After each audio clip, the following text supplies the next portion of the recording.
In 2008, when Breaking Bad first aired, people thought it was pure fiction.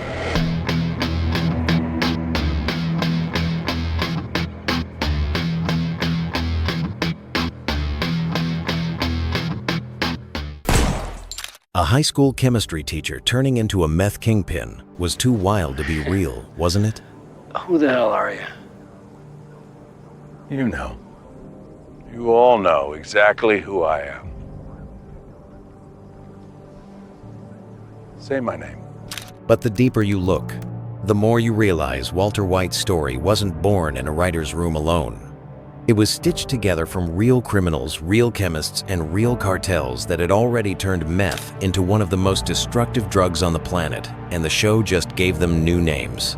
The meth crisis in America started long before Breaking Bad. In the 1980s, biker gangs like the Hells Angels ran small-scale meth labs hidden in garages and barns.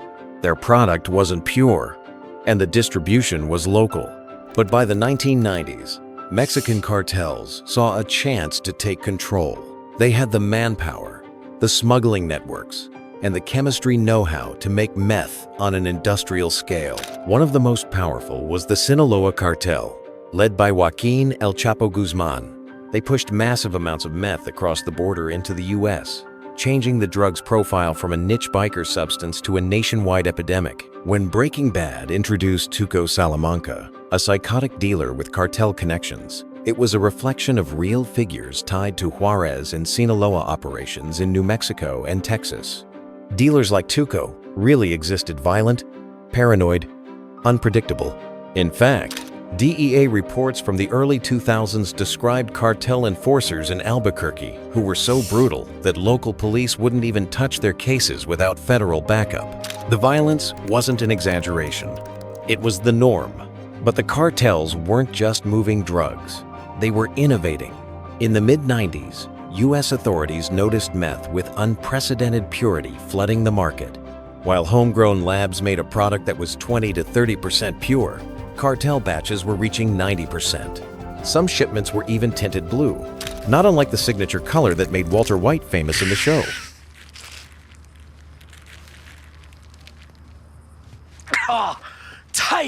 Tight, yeah! Blue, yellow, pink! Whatever, man, just keep bringing me that. In reality, that tint wasn't a stylistic choice. It came from the chemicals and processes used. DEA agents later admitted that the blue meth story in Breaking Bad was directly inspired by seizures of super pure, oddly colored crystal meth found during raids. And then there were the cooks. Breaking Bad's Walter White was modeled on a type of criminal that the media sometimes called the meth chemist. Across the United States, especially in rural areas, trained chemists or science hobbyists began setting up labs in basements, sheds, and even high schools. One of the most famous cases was that of William Leonard Pickard, a Harvard-educated chemist who built one of the largest LSD labs in the world before moving into meth production. Pickard was arrested in 2000 while attempting to manufacture massive amounts of meth in an abandoned missile silo in Kansas. His story echoed the brilliance and downfall of Walter White, a genius of chemistry who turned his knowledge into a weapon for profit, only to be hunted down by the DEA. But Pickard wasn't alone. In the early 2000s, law enforcement shut down thousands of small meth labs across the U.S. Many were run not by cartels, but by desperate individuals. A chemistry teacher in Oklahoma who got caught selling meth to support his medical bills. An engineer in California who built sophisticated lab equipment in his garage. And countless others who thought their science background could keep them one step ahead of the police. Most didn't succeed for long, but their stories proved that the Walter White archetype was real enough to terrify communities. As the U.S. cracked down on these local labs, the cartels doubled down. By 2005, Mexican super labs were producing tons of meth each month. Entire villages in Mexico were turned into factory towns for meth production. Chemicals were imported from China and India, smuggled into Mexico, and transformed into billions of dollars worth of product. The DEA reported that nearly 80% of the meth circulating in the U.S. was cartel-made. Walter White might have been fiction, but his rivals the cartels were pulling strings in real life. What made Breaking Bad feel so authentic wasn't just the crime, it was the cat-and-mouse game with law enforcement. And here too, reality was stranger than fiction. In 2007, just 1 year before the show premiered, But you know the business. And I know the chemistry. the DEA ran Operation Crystal Light, a massive raid that took down over 500 meth labs and seized thousands of pounds of product. Many of the cases mirrored Hank Schrader's role in the show. Agents risking their lives in small desert towns, chasing leads that often ended in violent standoffs.